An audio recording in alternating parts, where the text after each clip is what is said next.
The familiar upbeat music of The Steve Harvey Show fills the studio as cameras pan across the enthusiastic audience. Steve Harvey strides onto the stage with his characteristic confident smile, straightening his impeccably tailored suit jacket. The crowd erupts in applause, their energy electric with anticipation for today's special guest. Steve adjusts his tie slightly, a subtle gesture that reveals his own excitement for the interview ahead.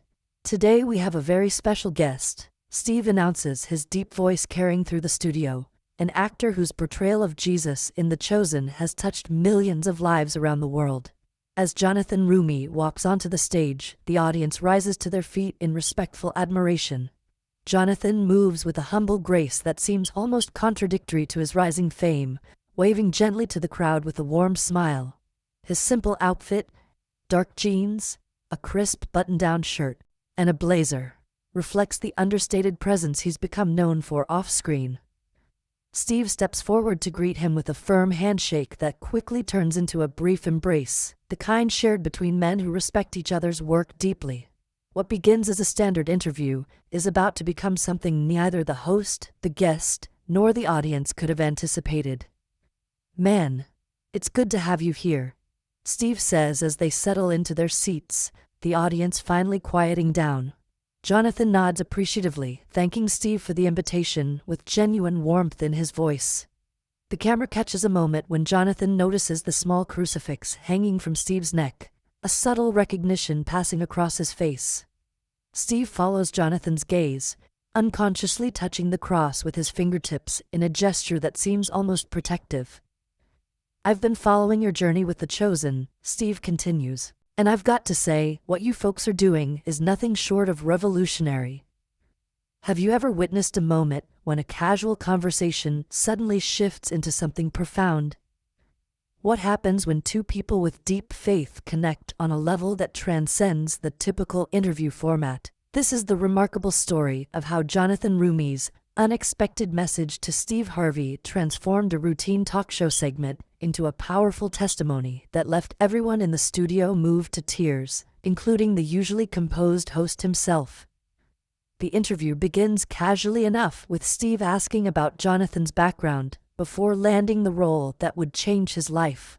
Jonathan speaks easily about his early career struggles, the years of small parts and uncertainty that tested his commitment to acting. He shares stories of nearly quitting the business multiple times, of working side jobs to pay rent, while continuing to audition. "There were moments I seriously wondered if I'd made a terrible mistake," Jonathan admits with a self-deprecating smile. "But something kept pulling me forward, even when logic said to quit." Steve nods knowingly, connecting with the story of perseverance against overwhelming odds. "Faith is like that sometimes," Steve offers. "It doesn't always make sense to keep going, but something inside won't let you stop." Jonathan's eyes light up at this observation, leaning forward slightly as if to emphasize his agreement. The conversation flows naturally to The Chosen and how the groundbreaking series about Jesus came along at a point when Jonathan was at another crossroads in his career. "It wasn't just another acting job," Jonathan explains. "It felt like everything in my life had been preparation for this role." As they discuss the show's unique crowdfunding model and its remarkable global success, Steve asks what it's like to portray Jesus on screen. Jonathan pauses, gathering his thoughts with noticeable care. "It's the greatest honor and the greatest responsibility I've ever had," he answers finally. "I begin each filming day in prayer, asking for guidance, for humility, for the ability to step aside and let something greater than myself come through." Steve's expression shifts from professional interest to deeper engagement, recognizing the sincerity behind Jonathan's words. "And how has playing this role affected your own faith journey?" Steve asks, his tone more personal than before. Jonathan takes a breath, seemingly deciding how much to share in this public setting. "It's transformed me completely," he says with quiet conviction. "There's something that happens when you spend years trying to embody the most perfect love the world has ever known." The studio grows quieter, the audience leaning in collectively. You can't help but be changed when you're daily engaging with Jesus' words, his actions, his heart for people. Steve nods slowly, his hand unconsciously moving to touch the crucifix hanging around his neck again. "I've heard you were Catholic even before taking this role," Steve prompts, creating space for Jonathan to share more. Jonathan confirms this with a nod, explaining how his faith has been a constant throughout his life, though it has deepened significantly in recent years. "There was a time when my career was at its lowest point," Jonathan reveals, his voice softening. "I was broke, discouraged, questioning everything about my path." Steve's expression shows genuine interest, recognizing a familiar story of struggle that often precedes breakthrough. "I had this moment of surrender," Jonathan continues. "I literally got on my knees and gave everything to God, my career, my dreams, my future." The camera captures Steve leaning forward slightly, fully engaged. "The very next day, and I mean the very next day, I got the call about auditioning for The Chosen." Steve raises his eyebrows, impressed by the timing. "Now that's what I call divine intervention," he says with a warm chuckle that the audience shares. The conversation shifts to how Jonathan prepares to portray Jesus, a topic that visibly energizes him. He speaks about historical research, script study, and most importantly, prayer. "I can't rely on my own understanding or abilities," Jonathan explains with deep humility. "I have to empty myself and ask for guidance constantly." Steve nods in understanding, his expression thoughtful. "That's a beautiful approach to any work," Steve observes, "being a vessel rather than thinking you got all the answers yourself." As they discuss the global impact of The Chosen, Jonathan shares stories of viewers who have been profoundly affected by the show. "We've heard from people of all faiths and no faith at all, who've connected with the humanity of these biblical characters," he says, with evident wonder in his voice. His eyes light up as he recalls letters from viewers who decided to read the Bible for the first time after watching the show. "That's when I realized this is so much bigger than a television series or my performance," Jonathan adds. "It's about making these ancient stories accessible and alive for people today." Steve shares his own experience watching the show, describing how it affected his understanding of biblical figures he'd heard about his entire life. "You guys made them real people with real struggles, not just names in a book," he says appreciatively. Jonathan nods eagerly, clearly pleased by this observation. "That's exactly what we're trying to do," he confirms. "Jesus didn't walk around with a halo and perfect hair like in those old paintings." The audience laughs at this, the sound warming the studio. "He was a real person who got dirty, who felt tired, loved being with his friends." The interview has been flowing naturally, engaging but still within the expected format of a talk show conversation. Then something subtle shifts as Jonathan glances again at the crucifix around Steve's neck. "You know, Steve," Jonathan says, his voice taking on a different quality, "I've been wanting to tell you something since I walked out here today." Steve raises his eyebrows slightly, curious but open. "The floor is yours, brother," he responds, gesturing welcomingly. Jonathan shifts in his seat, as if preparing to share something he hadn't planned to reveal. "I noticed your crucifix right away," he begins, gesturing towards Steve's neck. "And it reminded me of something important." Steve touches the small cross again, a seemingly unconscious gesture he's repeated throughout their conversation. "This old thing?" Steve asks with a humble smile. "I've had it for years, wear it every day." Jonathan nods, his expression thoughtful. "That's exactly it," he says. "It's not just an accessory to you, it's a constant reminder of your faith." "A few years ago," Jonathan continues, "I was going through a really difficult period in my life." His tone becomes more intimate, as if the cameras and audience have momentarily disappeared. "I was questioning my purpose, wondering if I should give up acting altogether." Steve listens attentively, his usual dynamic hosting presence settling into something more still, more receptive. "I was channel surfing late one night, just trying to distract myself from my thoughts, when I came across your show." The audience grows quieter, sensing this story is taking them somewhere unexpected. "You were talking about faith that night," Jonathan recalls, his eyes focused on Steve.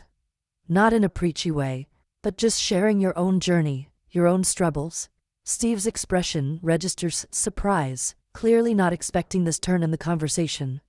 "And what struck me wasn't just what you were saying, though that was powerful," Jonathan continues. It was the crucifix you were wearing, just like the one you have on now. I remember that segment, Steve says softly, recognition dawning on his face. That wasn't planned, he admits. The producers wanted me to do something else entirely, but something just told me to speak from the heart that night. Jonathan nods, a gentle smile crossing his face. That's probably why it felt so authentic, he observes. It wasn't scripted or rehearsed. It was just you sharing your truth. Steve appears touched by this assessment, a flicker of vulnerability passing across his usually confident demeanor. Can I tell you something I've never shared publicly before? Jonathan asks, his voice dropping slightly. Steve nods, leaning forward instinctively. Of course, he says simply. Jonathan takes a deep breath before continuing.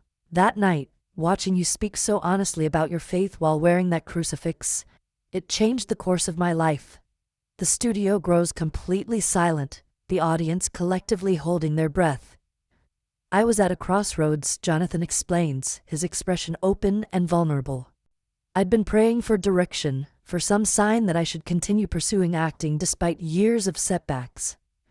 His voice carries genuine emotion as he recounts this personal story. And then there you were, talking about how God doesn't waste our struggles, how sometimes the very things that seem like failures are actually preparation for what's coming next. Steve listens intently, visibly moved by Jonathan's words. You said something that night that I wrote down and kept on my nightstand for months afterward, Jonathan continues. Steve's eyebrows lift in question. You said, sometimes God delays your blessing because he's not preparing the blessing, he's preparing you. Steve's eyes widen in recognition of his own words coming back to him. Those words became a lifeline for me during a really dark time, Jonathan adds softly. They helped me hold on just a little longer. The camera catches Steve's reaction, surprise melting into deep emotion as he processes what he's hearing. Man, I had no idea, Steve says, his voice rougher than before. You never know who's listening, who might need exactly what you have to say. Jonathan nods in agreement, leaning forward as if to emphasize his next point. That's exactly why I wanted to tell you this story today, he explains, because you never know the impact you're having, even when you feel like you're just doing your job. 2 weeks after I heard you speak that night, Jonathan reveals, I got the audition notice for The Chosen. His timing is perfect, allowing this connection to sink in. At first, I almost didn't go. I'd been rejected so many times before, and this project seemed like such a long shot. Steve shakes his head slightly, caught up in the unfolding story. But then I remembered your words about God's timing, about preparation, and something told me to just show up and leave the results to God. The rest, as they say, is history, Jonathan concludes with a grateful smile. But I've carried that moment with me all these years. You, speaking honestly about faith on national television, not worrying about whether it was cool or politically correct, just sharing your heart. Steve appears genuinely stunned by this revelation, a rare moment of speechlessness for the typically eloquent host. I've wanted to thank you for years, Jonathan adds, for being a light when I needed one most. The camera pans to Steve, who is visibly processing this unexpected testimony. He begins, then stops, clearly searching for the right words. I'm humbled, he finally manages, his voice tight with emotion. You never know what God is doing through you, even when you're just being yourself. Jonathan nods in agreement, his expression warm with understanding. That's the beauty of faith, he responds. We're all just vessels, passing along the light we've received from others. Steve takes a moment to compose himself, but the emotion is clearly building rather than subsiding. Can I ask you something? He says finally, his voice lower than before. Jonathan nods encouragingly. What was it about that particular message that resonated with you? The question seems to come from a place deeper than professional curiosity, a genuine desire to understand the impact of his words. Jonathan considers the question thoughtfully before answering. I think it was your authenticity, he says finally. You weren't trying to sound like a preacher or a theologian. He gestures expressively as he continues. You were just a man who had been through struggles, who had questioned God's timing, who had faced doubts and disappointments, yet still held on to faith. Steve nods slowly, recognition flickering in his eyes. And that crucifix. Jonathan adds, pointing to Steve's chest. It wasn't just jewelry to you. It was a symbol of something you truly believed in, something that had carried you through dark times. The thing is, Steve, Jonathan continues, his voice gaining gentle intensity, there are countless people out there who will never set foot in a church, who would change the channel instantly if they thought someone was preaching at them. The audience murmurs in quiet agreement. But they'll listen to you because you're real, because you don't pretend to have all the answers. Steve's hand moves almost unconsciously to touch the crucifix again. You're a minister disguised as an entertainer. Jonathan concludes softly, and sometimes that's exactly what people need. The words land with visible impact as Steve takes a deep breath, clearly moved beyond his usual professional composure. I don't know about all that, he says with characteristic humility, though his voice wavers slightly. I'm just trying to be honest about my journey, the good parts and the bad. Jonathan leans forward, his expression earnest. That's precisely why it matters, he insists, because perfection doesn't inspire people, authenticity does. You know what's crazy? Steve says after a moment of reflection. That segment almost didn't air. The revelation draws Jonathan's immediate attention. The network executives were concerned it was too religious, too personal. Steve shakes his head at the memory. I had to fight to keep it in the show. Jonathan's eyes widen at this behind-the-scenes detail. And if you hadn't fought for it, we might not be having this conversation right now, he observes with quiet wonder. God works in mysterious ways, doesn't he? Steve says, a smile breaking through his emotional expression. Jonathan nods emphatically, clearly connecting with the sentiment. The most mysterious part is how he uses our struggles, our setbacks, even our pain to create something beautiful, Jonathan adds thoughtfully. The camera catches Steve nodding in agreement, visibly processing how his own vulnerability years ago had created an unexpected ripple effect. You know, playing Jesus has taught me something profound about influence, Jonathan says, shifting slightly in his chair. It's not about being perfect or having all the answers. He gestures expressively as he continues.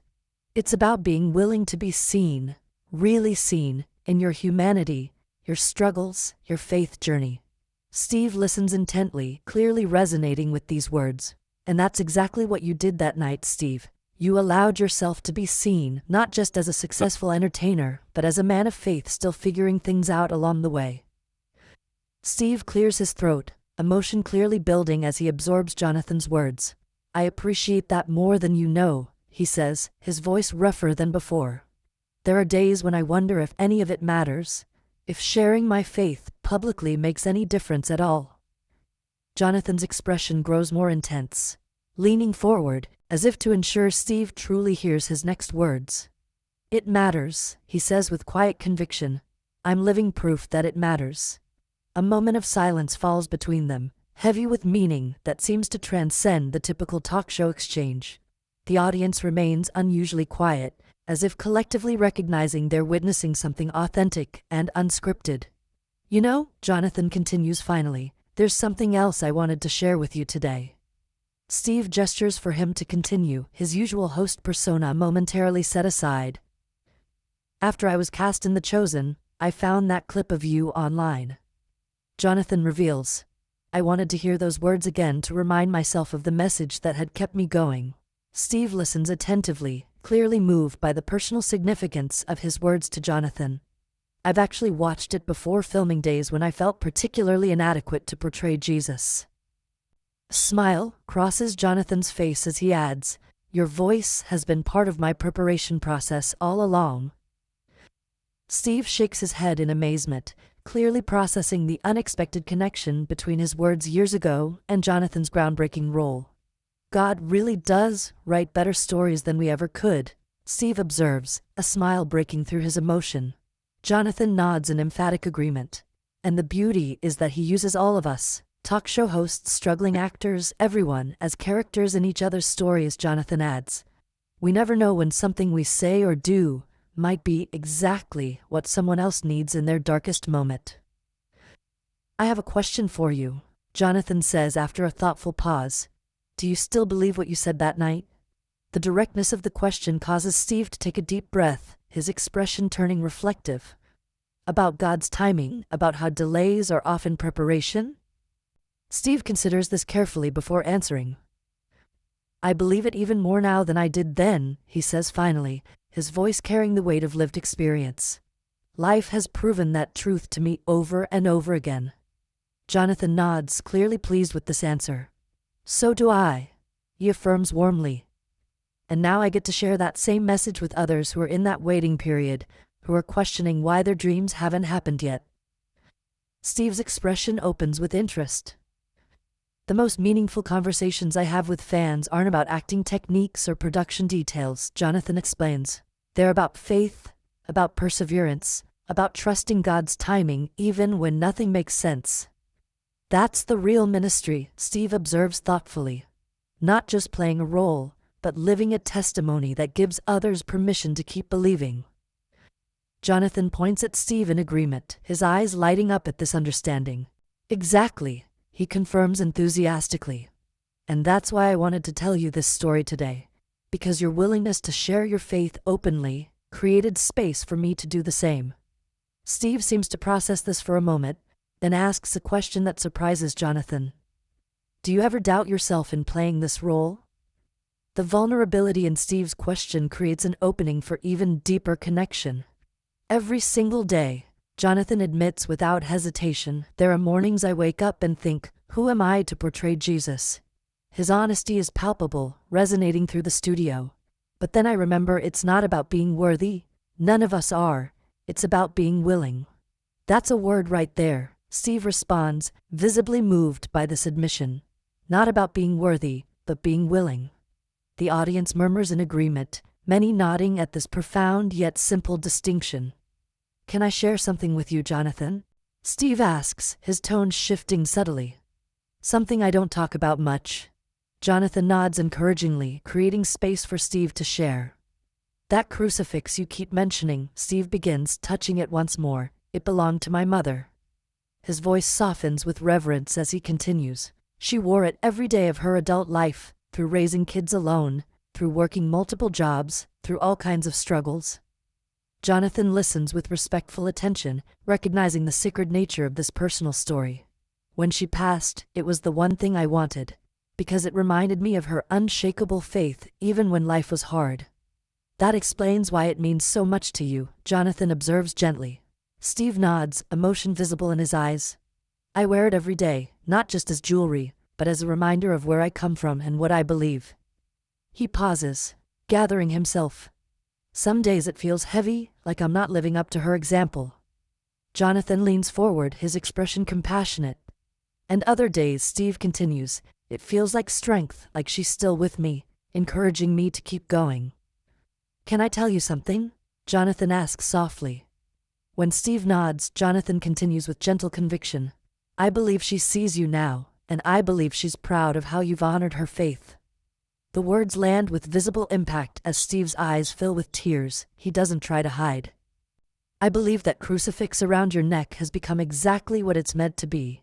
Not just a symbol of faith, but a connection between generations, a testament that survives even death. The studio is completely silent now, the audience collectively holding their breath as they witness this unexpected moment of spiritual connection.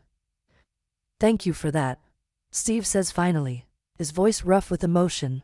That means more than you know. Jonathan smiles gently, the authenticity of the moment transcending the typical interview format. Some conversations go beyond talk shows and entertainment, Jonathan observes. Sometimes we're just two people sharing the journey of faith. Steve nods in agreement, visibly collecting himself though the emotion remains present in his eyes. You know, he says after a moment, I've interviewed hundreds of celebrities on this stage. He gestures around the studio before continuing. But this conversation feels different. Jonathan waits attentively as Steve searches for the right words. It feels like purpose, not just programming, Steve concludes simply. I believe it is, Jonathan affirms with quiet conviction. I've been praying about this appearance for weeks, asking God to use it however he sees fit. Steve's eyebrows lift slightly in surprise at this revelation. Not for ratings or publicity, Jonathan clarifies, but for something more meaningful, something that might encourage even one person watching who needs to hear that God hasn't forgotten them. Steve nods slowly, visibly moved by Jonathan's intentionality. That's how I try to approach this platform too, he admits.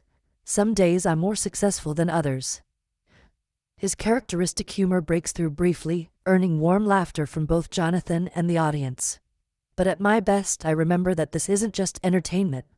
It's an opportunity to bring light into people's days, maybe even their lives. You know, Jonathan says thoughtfully, there's a scene in The Chosen where Jesus tells his disciples that what they're doing is bigger than they realize. The reference immediately engages Steve, who nods with recognition. He tells them they're not just fishermen anymore, they're fishing for people's hearts and minds. Jonathan's expression grows more animated as he continues. I feel that way about our work sometimes, that it's not just acting or hosting, but an opportunity to connect with people on a soul level. That's beautiful, Steve responds sincerely. And honestly, that's the only thing that makes the hard days worthwhile. He gestures expansively to indicate the studio, the cameras, the entire production. All of this is meaningless if it doesn't touch lives in some way. Jonathan nods in emphatic agreement. Exactly, he confirms. The platform is just the means. The connection is what matters. A thoughtful silence falls between them, the kind that often signals a pivotal moment in conversation.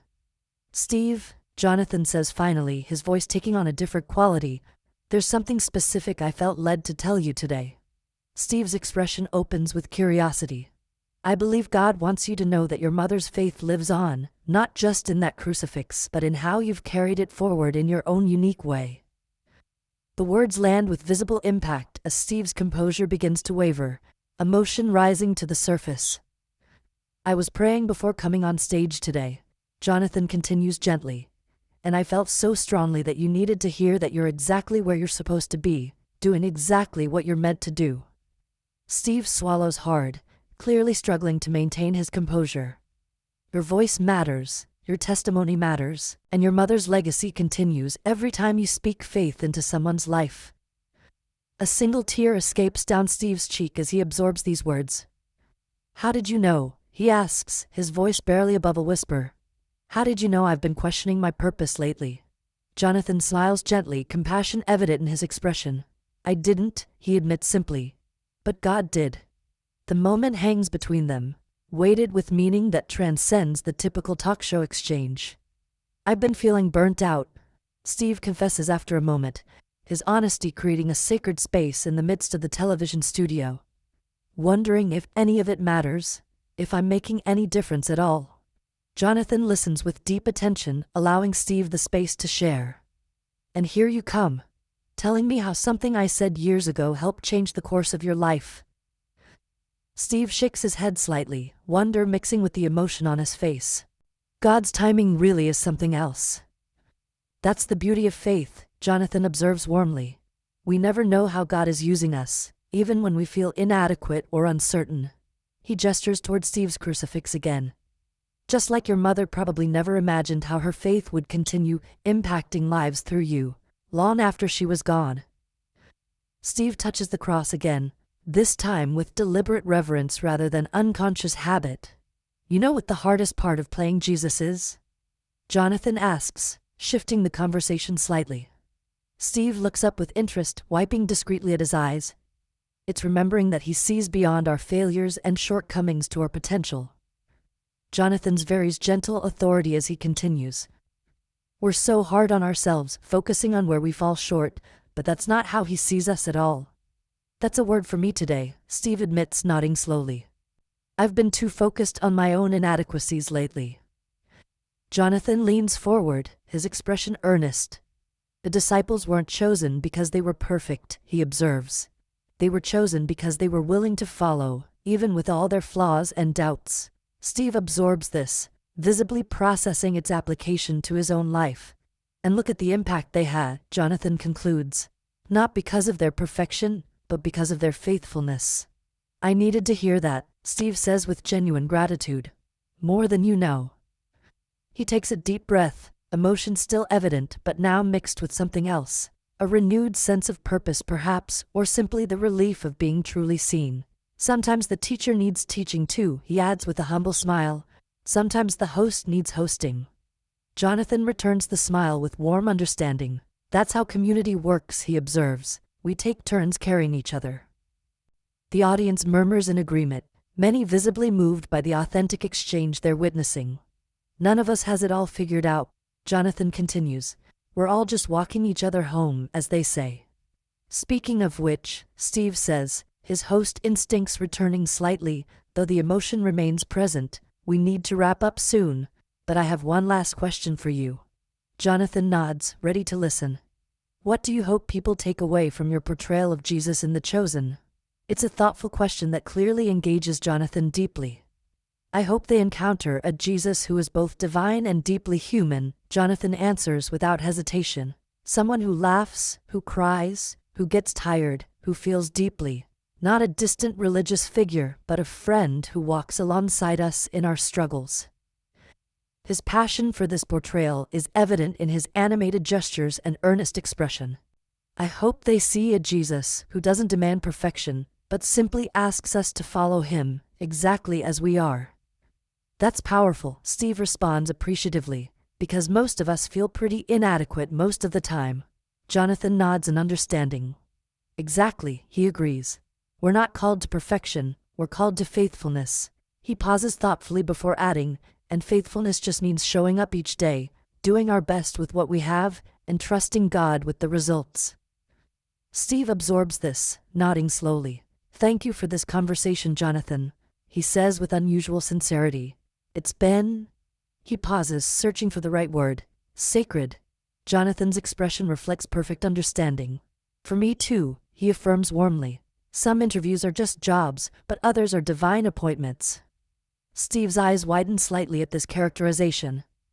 I believe this was the latter, Jonathan concludes simply. As they prepare to close the segment, Jonathan suddenly reaches for something in his jacket pocket. I brought something for you, he says, pulling out a small box. I wasn't sure if I should give it to you on air, but after our conversation it feels right.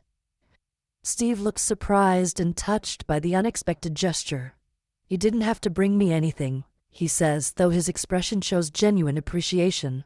Open it, Jonathan encourages gently. Steve carefully opens the small box, revealing a simple wooden cross pendant on a leather cord. It's from Jerusalem, Jonathan explains as Steve lifts it from the box with evident reverence. I got it while we were filming Season 3 in the Holy Land. Steve examines it closely, clearly moved by the significance of the gift. The olive wood comes from trees in Gethsemane, where Jesus prayed before his crucifixion. Jonathan, I don't know what to say, Steve responds, his voice thick with emotion.